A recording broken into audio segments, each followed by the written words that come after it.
Triangle PQR is a right triangle which is right angled at Q. QX is perpendicular to PR, XY is perpendicular to RQ and XZ is perpendicular to PQ. तो prove करना है कि ZX square is equals to PZ multiplied by ZQ. तो ये triangle आप देख सकते हो PQR एक ट्रायंगल है. ये ट्रायंगल राइट एंगल्ड है Q पर, मतलब ये जो Q है ना यहाँ पर 90 डिग्री एंगल बन रहा है और ये जो QX है, ये QX जो है वो PR पर परपेंडिकुलर है. इसका मतलब ये QX जब PR को X पर मीट करेगा तो ये एंगल हो जाएगा 90 degree and this angle will also be 90 degree. Okay, और क्या बोला है? और इन्होंने बोला है XY परपेंडिकुलर है RQ के. तो XY ये हो गया, RQ ये हो गया. परपेंडिकुलर का मतलब this angle should be 90 and this also should be 90. Similarly ये जो XZ है ये PQ पर परपेंडिकुलर है. चलें बढ़ते हैं आगे. तो ये प्रूव करना है. तो जो प्रूव करना है उसमें ज़रा देखो ZX, ये ZX आपका यहाँ है, ये जो PZ है PZ आपका यहाँ पर है और ये जो ZQ है ZQ यहाँ पर है. तो जो ही आपको ये तीन साइड्स मिले हैं ना, ज़रा उन ट्रायंगल्स को पहचानने की कोशिश करो जिन ट्रायंगल्स में ये साइड्स आते हैं. तो अगर मैं ट्रायंगल XPZ ले लूँ तो इस ट्रायंगल में मुझे XZ मिल जाएगा और PZ मिल जाएगा जिसकी यहाँ और यहाँ ज़रूरत पड़ रही है. और अगर मैं दूसरा ट्रायंगल XZQ ले लूँ तो मुझे इसमें XZ और ZQ मिलेगा और XZ और ZQ की ज़रूरत भी यहाँ पड़ रही है मुझे. ठीक है ना? तो शायद यही दो ट्रायंगल्स हैं जिनकी हेल्प से हम ये चीज़ प्रूव कर पाएंगे. तो सिमिलैरिटीज इसको करते हैं. तो शुरू करता हूँ मैं. तो मैं क्या करता हूँ, मैं इस ट्रायंगल XPZ में इस एंगल को X मान लेता हूँ. ठीक है ना? मैं बोल देता हूँ कि let angle XPZ be X degree. मैंने इसको X मान लिया. ओके. अब इन्होंने बोल रखा था कि जो XZ है वो PQ के परपेंडिकुलर है, तो इसका मतलब ये एंगल तो 90 डिग्री था, ये एंगल 90 था. अभी आप ट्रायंगल XPZ में देखो इन ट्रायंगल XPZ तो किसी भी ट्रायंगल में तीन एंगल्स होते हैं और तीनों का सम 180 होता है. तो एक एंगल ये है जो कि X है, दूसरा एंगल ये है जो कि 90 डिग्री है और तीसरा एंगल ये है जो कि PXZ जिसका नाम है और वैल्यू हमको नहीं पता है. तो चलो पता करते हैं. तो हम लिखेंगे इस ट्रायंगल के अंदर में एक एंगल तो X है, दूसरा एंगल 90 है और तीसरा एंगल है PXZ, एंगल PXZ. इन तीनों का सम होगा 180, इन तीनों का सम होगा 180. तो आप क्या करोगे, आप ये PXZ कॉपी कर लो, एंगल PXZ कॉपी कर लो. 180 राइट साइड में है, 90 को भी राइट में भेज दो -90, X को भी राइट में भेज दो -X हो जाएगा.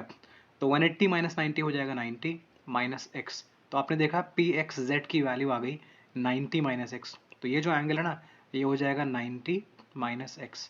आई होप यहाँ तक समझ में आ गया. चलिए आगे बढ़ते हैं. अब ट्रायंगल QZX में आ जाइए.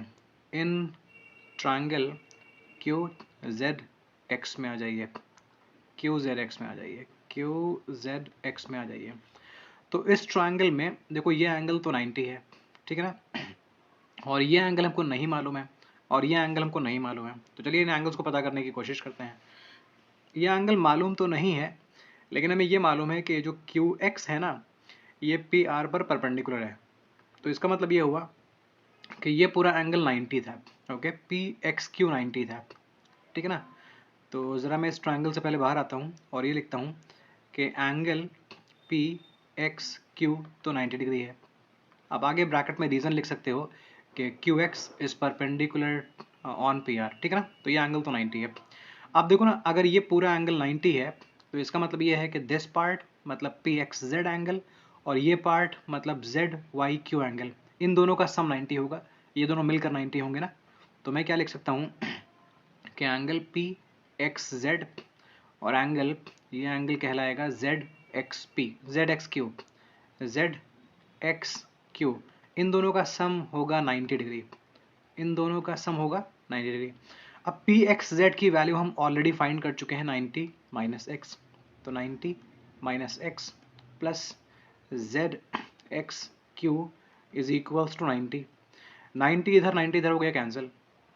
तो ZXQ की वैल्यू क्या हो जाएगी, एंगल ZXQ की वैल्यू हो जाएगी, एंगल ZXQ की वैल्यू हो जाएगी क्या होगा, ये माइनस एक्स जाएगा राइट साइड में तो प्लस एक्स हो जाएगा, तो जेड एक्स क्यू की वैल्यू हो जाएगी एक्स, मतलब इस ट्राइंगल में हमें ये मिल गया है एक्स।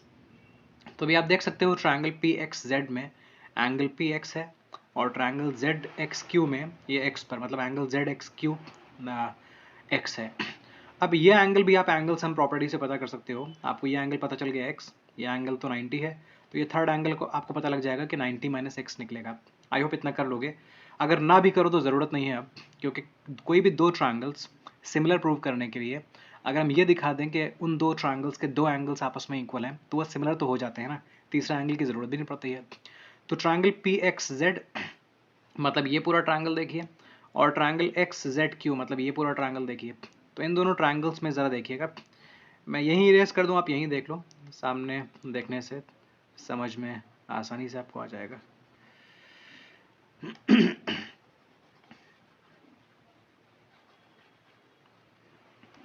ओके, तो मैं लिख देता हूँ in triangle P x Z and triangle Q Z x तो इन दोनों में ध्यान से देखिएगा, यहाँ एंगल पी एक्स है, यहाँ एंगल पी एक्स है, और यहाँ angle Z X Q X है, angle Z X Q X है। इसको आप चाहे एंगल पी बोल लो या एक्स पी जेड बोल सकते हो, ठीक है ना, क्योंकि पी बोलने से कन्फ्यूजन नहीं है, हम इसी एंगल को देखेंगे।